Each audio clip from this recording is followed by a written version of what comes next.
অগ্নিমিত্রার বকুনি খাওয়া, ফুটপাতে দুধ গরম করা, সেই সীতা কোথায় গেলেন জানেন? পরিবারের সদস্যরা হয়ে গেল একে অপরের থেকে আলাদা। পার্ক স্ট্রিটের ফুটপাতে পড়ে রইল সংসারের সব চিহ্ন। শুভেন্দু সরকার সীতাদের জন্য আলটিমেটলি কোন ব্যবস্থা করলো? সরকারি আশ্রয়ে ব্যবস্থা হয়েছিল, কিন্তু সেখানে থাকতে রাজি নন সীতা।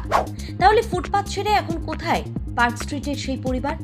বড় মেয়ের সঙ্গে হয়েছে বিচ্ছেদ, কিভাবে ঘটে গেল এর মধ্যেই এত কিছু? প্রথমেই জানিয়ে রাখা দরকার, এই মুহূর্তে পার্ক স্ট্রিটের সেই ফুটপাতবাসিনী সীতা ওরফে রসিদা এবং তার ছোট মেয়ে ও দুই নাবালক নাতি নাতনি সরকারি আশ্রয় কেন্দ্রে নেই। কলকাতা পুরসভার তরফে বেলেঘাটার আশ্রয়ে থাকার ব্যবস্থা করা হলেও সেখানে থাকতে তারা রাজি হননি। পরে বিজেপির তরফে দক্ষিণ কলকাতার সংখ্যালঘু সেলের এক নেতার বাড়িতে তাদের থাকার ব্যবস্থা করা হয়েছে বলে জানিয়েছেন বিধায়ক সজল ঘোষ। অন্যদিকে সীতার বড় মেয়ে পূজা বিশ্বাস এখন বেলেঘাটার সেই আশ্রয় কেন্দ্রেই রয়েছেন। ফলে একসঙ্গে থাকা পরিবারটির সদস্যরা এখন কার্যত আলাদা আলাদা জায়গায়। কিভাবে এমন পরিস্থিতি তৈরি হলো? কয়েকদিন আগেও পার্ক স্ট্রিটের ফুটপাতেই ছিল সীতা ও তার মেয়েদের সংসার, সেখানেই থাকা, খাওয়া, ঘুম।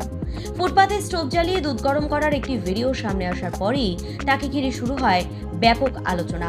সেই সময় রাজ্যের পুর নগর উন্নয়ন মন্ত্রী অগ্নিমিত্রা পাল তাকে ফুটপাতে দুধ গরম করা নিয়ে প্রশ্ন করেছিলেন, বকুনি দিয়েছিলেন।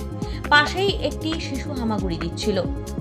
শিশুটির জন্যই দুধ গরম করা হচ্ছে বলে জানালেও অগ্নিমিত্রার বকুনি থামেনি সেদিন। সেই পরিস্থিতি নিয়ে বিতর্কও কম হয়নি। ভিডিওটি সোশ্যাল মিডিয়ায় ছড়িয়ে পড়ার পর বিষয়টি নিয়ে রাজনৈতিক চর্চা শুরু হয়। পরের দিন পার্ক স্ট্রিটে যান কুণাল ঘোষ।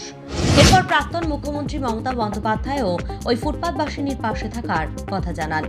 পাল্টা তাকে কটাক্ষ করেন মুখ্যমন্ত্রী শুভেন্দু অধিকারী। এরপর মঙ্গলবার সল্টলেকে মুখ্যমন্ত্রীর জনতার দরবার কর্মসূচিতে হাজির হন সীতা। সেখানে তাকে সপরিবার থাকার ব্যবস্থা করে দেওয়ার আশ্বাস দেওয়া হয়। সেই দায়িত্ব দেওয়া হয় কলকাতা পুরসভাকে। পুরসভার তরফেও জানানো হয় তাদের মাথার উপর ছাদের ব্যবস্থা করা হবে। কিন্তু সরকারি আশ্রয়ে গিয়ে কি হলো? পুরসভার উদ্যোগে বেলেঘাটার লতাফত হোসেন লেনে গৃহহীনদের জন্য তৈরি আশ্রয়ে সীতাদের থাকার ব্যবস্থা করা হয়েছিল। সেখানে ডরমেটরির মতো কক্ষে থাকার বন্দোবস্ত করা হয়, কিন্তু সেখানে গিয়ে সীতা ও তার সঙ্গে থাকা পরিবারের সদস্যরা গাড়ি থেকে নামতেই চাননি। আশ্রয়ের ম্যানেজার জানিয়েছেন, 4 জনের থাকার ব্যবস্থা করতে পুরসভা থেকে তাকে বলা হয়েছিল। জায়গার সমস্যা থাকা সত্ত্বেও 4টে বেডের ব্যবস্থা করা হয়েছিল, কিন্তু শেষ পর্যন্ত সীতা সেখানে থাকেননি। এদিকে সীতার বড় মেয়ে পূজা বিশ্বাসকে ওই আশ্রয় কেন্দ্রেই রাখা হয়। রিপোর্ট অনুযায়ী পূজার দাবি, মঙ্গলবার সকালে একটি সাদা গাড়ি তাদের পার্ক স্ট্রিটের ফুটপাত থেকে নিয়ে যায়। তাকে বলা হয়েছিল মুখ্যমন্ত্রী তাদের সঙ্গে দেখা করতে চান। পরে পূজাকে বেলেঘাটায় নিয়ে আসা হলেও মা, ছোট বোন এবং 2 শিশুর সঙ্গে তার আর দেখা হয়নি। বুধবার সকালে পরিবারের কাউকে দেখতে না পেয়ে কান্নায় ভেঙে পড়েন পূজা। তার কিছু স্নায়ুর সমস্যা রয়েছে বলেও জানা যায়, এমনকি তার ওষুধপত্র এবং অন্যান্য জিনিসপত্র পার্ক স্ট্রিটের ফুটপাতেই পড়ে রয়েছে বলে তিনি জানিয়েছেন।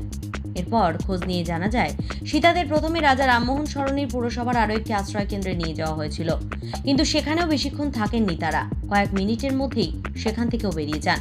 তাহলে এখন সীতা ও তার সঙ্গে থাকা পরিবারের সদস্যরা কোথায়? পুরো আধিকারিক বা পুলিশের কাছ থেকে স্পষ্ট কোনো উত্তর পাওয়া যায়নি।